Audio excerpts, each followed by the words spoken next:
નમસ્કાર, હું આરતી. આપ જોઈ રહ્યા છો સ્પાર્ક ટુડે ન્યૂઝ.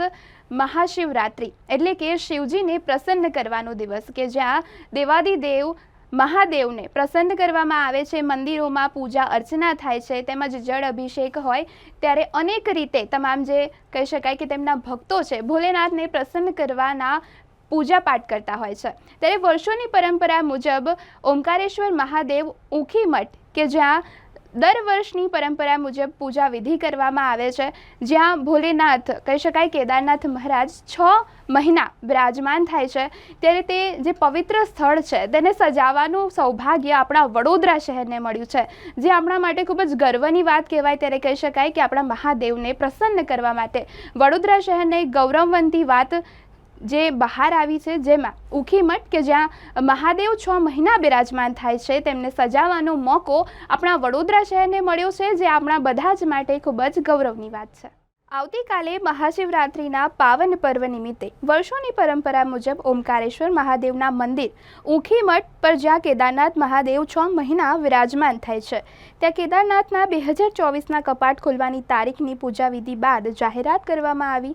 વડોદરાને તે ઐતિહાસિક ક્ષણ નિમિત્તે આખું ઓમકારેશ્વર મંદિર ઊખી મઠ ઉત્તરાખંડ સજાવવાનું સૌભાગ્ય પ્રાપ્ત થયું છે, જેમાં વડોદરાના જાણીતા શિવભક્ત બિલ્ડર શ્રી વિરેલ શેઠજી વેદ રિયાલિટી કોટિયાડના સહયોગથી જે કહી શકાય કે અદ્ભુત શણગાર કરવામાં આવ્યો છે. જય શ્રી કેદાર. આખા વિશ્વ જેની પ્રતીક્ષા કરે છે અને વર્ષોથી પરંપરા છે કે શિવરાત્રીના દિવસે ઓમકારેશ્વર મહાદેવના મંદિરમાં કેદારનાથ બાબાની જે કપાટ ખુલે છે એની તારીખ ડિક્લેર થાય છે ઊખી મઠ ખાતે.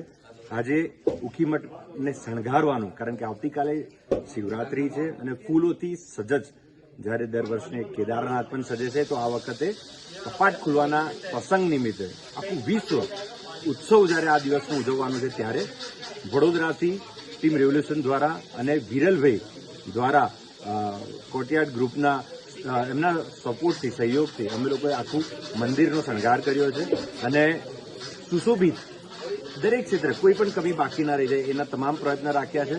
જે દિવસે કપાટ ખુલશે એ દિવસે વડોદરાથી મોટી સંખ્યામાં શ્રદ્ધાળુઓ ભક્તો સાથે અમે પણ ત્યાં પહોંચીશું અને આખા મંદિરનો શૃંગાર ફૂલોથી અદ્ભુત, આ વર્ષે અદ્ભુત નજારો શૃંગાર આપ સૌ લોકો નિહાળશો એવા અમારા પ્રયત્ન છે. હર હર મહાદેવ. महाशिवरात्रि का महापर्व है.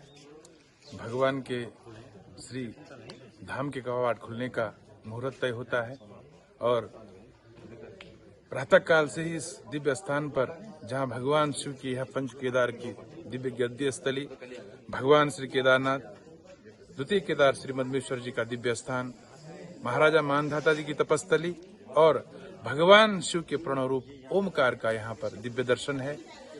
और भगवान श्री केदारनाथ जी की शीतकालीन गद्दी का स्थान है. इसी स्थान पर भगवान के श्री कपाट खुलने का जो है मुहूर्त तय होगा. भगवान के कपाट खुलने का मुहूर्त तय गद्दी स्थान पे होने के कारण इस उत्सव को महाउत्सव के रूप में और महापर्व के रूप में मनाया जाता है. इस दिव्य मंदिर में महाशिवरात्रि का महापर्व है. सारे भक्त लोग इस स्थान पे आकर के भगवान का जलाभिषेक कर भगवान से अपने उज्जवल भविष्य की कामना के लिए प्रार्थना करते हैं, सुख समृद्धि के लिए प्रार्थना करते हैं. और उसी संबंध में यहाँ पर भगवान के दिव्य मंदिर का भव्य श्रृंगार किया जा रहा है. और जो आपकी आंखों के सामने पे है, नित्य भगवान शिव का यहाँ पर दर्शन अर्चन उपासना का यह दिव्य मंदिर जो ओमकारेश्वर के नाम से प्रसिद्ध है.